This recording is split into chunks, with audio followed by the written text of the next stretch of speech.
Time for the Blitz here on the Nittany Lions Sports Report. For the first time, we're going to go back to the whiteboard and check out Penn State's offensive concepts and what we're looking forward to seeing this year.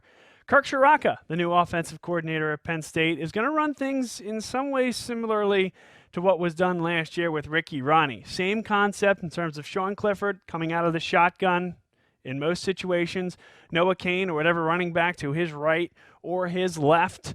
And we're going to see a lot of that zone-type run-pass option that has become a staple of Penn State football since the days of Joe Moorhead as the offensive coordinator. There are some differences, however, and we've seen at Minnesota, Kirk Ciarrocca tear apart the Brent Pry defense, and here's how he was able to do that. First and foremost, when we talk about these offensive linemen, you see other Big Ten programs, specifically a team like Michigan that will be a very pro-style offense. They have guards that are super athletic, like to pull and run power looks. So that's what power is when you're running the ball, say, to your strong side, and this guard here will pull and then take on the linebacker at the next level. You're not going to see much of that from Kirk Ciarrocca, but that doesn't mean that he's not going to ask a lot from his offensive linemen. And what I mean is Minnesota did a great job of getting folks involved in the screen game. So right now we have X, your tight end on the strong side, the slot, and the Z. Let's take a look and see what happens when we're actually going to stack an X receiver on this side, move the slot receiver over a little bit, and now you have three receivers bunched right here.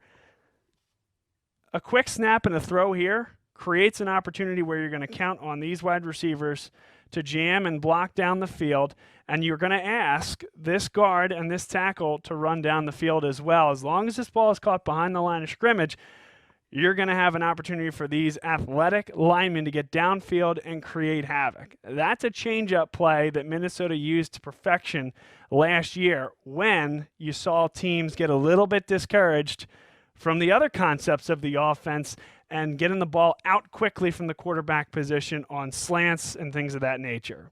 So why were Minnesota's slants so successful last year? Well, we're going to go ahead and put our X back where he should be on his side of the field, keeping the Z receiver here, keeping the slot receiver here, and here is the X with the tight end, right? Actually, at times he'll have two tight ends blocking on one side of the field, creating a real strong side, and then having that zone run-pass option to give to the running back and establish the run that way.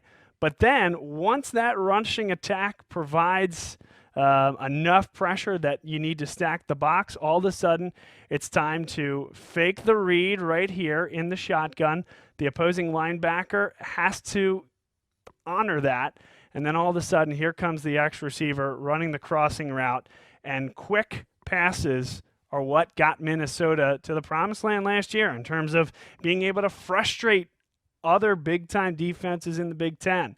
And it's just that mix of getting the screen game going, the quick crossing routes, and, of course, the run-pass option that allowed them to be very successful. But, again, the difference between this and Ricky Ronnie's offense last year is you're asking Sean Clifford, your quarterback, to do a little bit less. You're asking him to read one side of the field. If it's man-to-man defense, you're forcing the linebackers to come up here and creating space right here in the middle of the field. Let's say that the defense is running zone instead. So you have linebacker, linebacker, linebacker, zone look here, and two safeties. Well, now it's an opportunity for the quarterback to, again, read the defense. He'll drop back. Noah Cain's going to come out here, or whoever it might be. He provides an option in the flat to check down. And these folks are just finding seams, right? You have two receivers on the one side.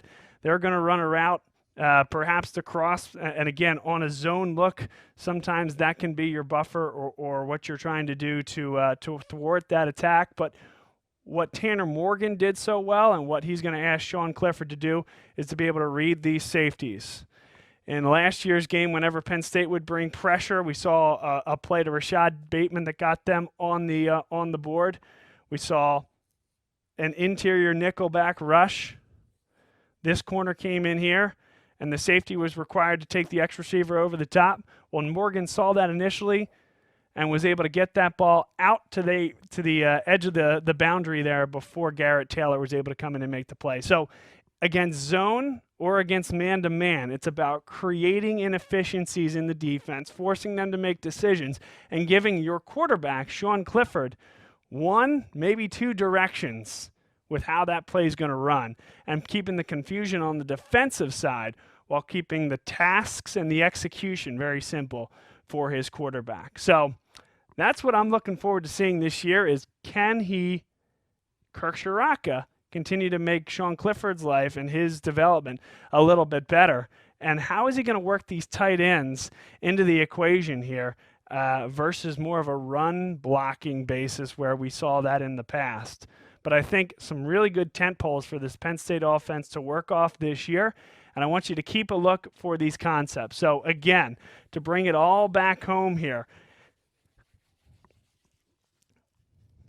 3 receivers here, 1 on this side, Sean Clifford, and then the running back to his right in a shotgun look.